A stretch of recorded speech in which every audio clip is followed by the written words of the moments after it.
The Endless Tale. In the Far East, there was a great king who had no work to do. Every day and all day long, he sat on soft cushions and listened to stories.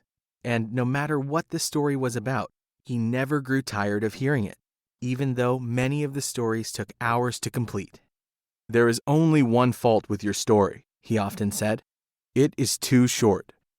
All the storytellers in the world were invited to his palace, and some of them told stories that were very long indeed. But the king was always sad when the story ended. At last, he sent a message to every city and town, offering a prize to anyone able to tell him an endless tale. He said, "To the man that will tell me a story which lasts forever, I will give my daughter as his wife, and I will make him my heir, and he shall be king after me." But this challenge wasn't quite what it seemed. The king added a strict condition. "If any man tries to tell such a story and fails, then his head will be cut off."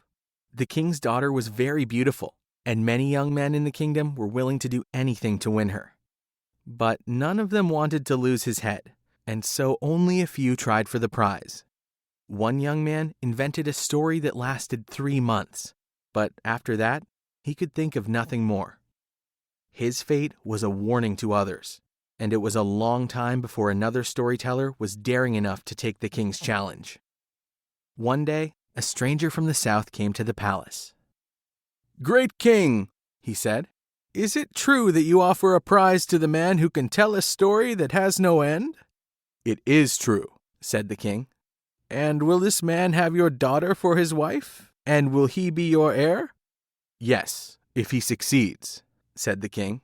"But if he fails, he will lose his head." "Very well, then," said the stranger. "I have a pleasant story about locusts." "Tell it," said the king. "I will listen to you." The storyteller began his story. "Once upon a time, a certain king seized all the corn in his country and stored it in a strong granary. But a swarm of locusts came over the land and saw where the grain was stored.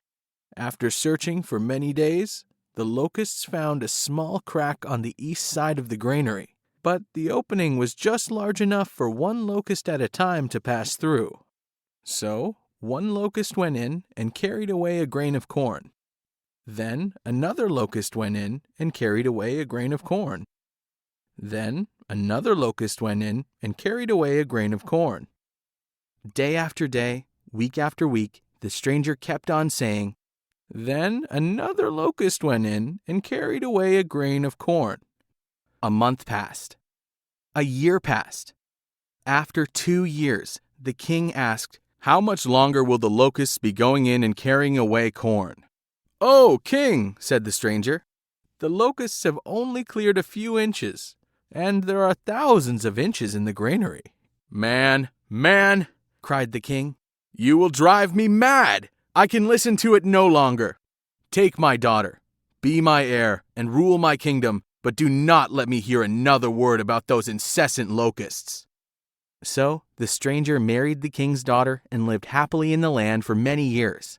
However, his father-in-law, the king, did not care to listen to any more stories.